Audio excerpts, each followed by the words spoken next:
Aujourd'hui, je voudrais qu'on parle d'un sujet qui peut potentiellement toucher tout le monde.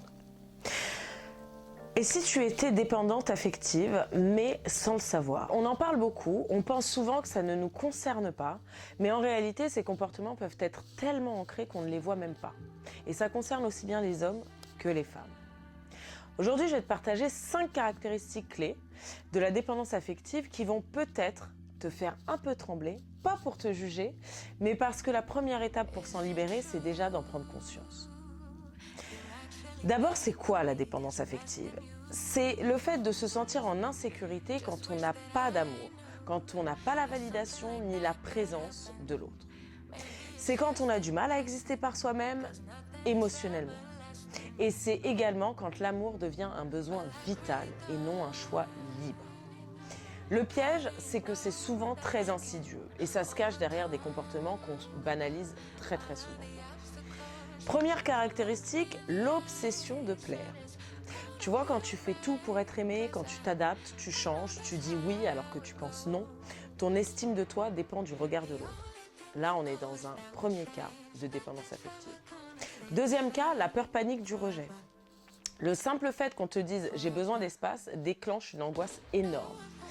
Tu peux même t'accrocher à des relations toxiques juste pour ne pas te retrouver seul. Ensuite, tu as la relation fusionnelle. Fusionnelle, en gros, c'est quand tu as du mal à avoir ta propre vie, quand tu es en couple. Ton emploi du temps, tes passions, tes amis, tout passe au second plan, tu t'oublies, littéralement.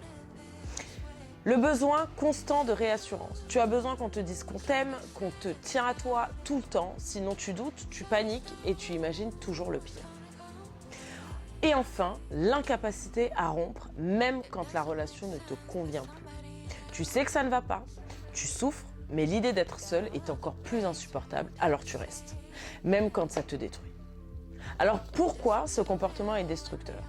Le problème, c'est que ces comportements, 1, épuisent l'autre, 2, te coupent de ta propre liberté intérieure, et enfin, et surtout, t'empêchent d'être aimé à ta juste valeur et pour ce que tu es vraiment. Plus tu es en dépendance, plus tu vas attirer des personnes, des relations, en tout cas déséquilibrées, voire toxiques. Et tu entres dans un cycle qui te vide, qui te fragilise, qui alimente ta peur de l'abandon. Alors comment s'en libérer? Et la bonne nouvelle, effectivement, c'est que tu peux en sortir. Mais la première étape, c'est déjà la prise de conscience. Et si tu es encore là, c'est que tu l'as déjà commencé. Voici quelques pistes pour t'aider à avancer. Premièrement, apprends à te connaître. Seul, prends du temps. Pour toi, redécouvre tes passions, tes besoins réels. Deuxièmement, renforce ton estime de toi. Travaille à t'aimer sans avoir besoin de la confirmation de qui que ce soit. Utilise des affirmations positives, des thérapies, le coaching, l'accompagnement, bref, tu as énormément d'aide à ce niveau-là. Ensuite, accepte le besoin de distance.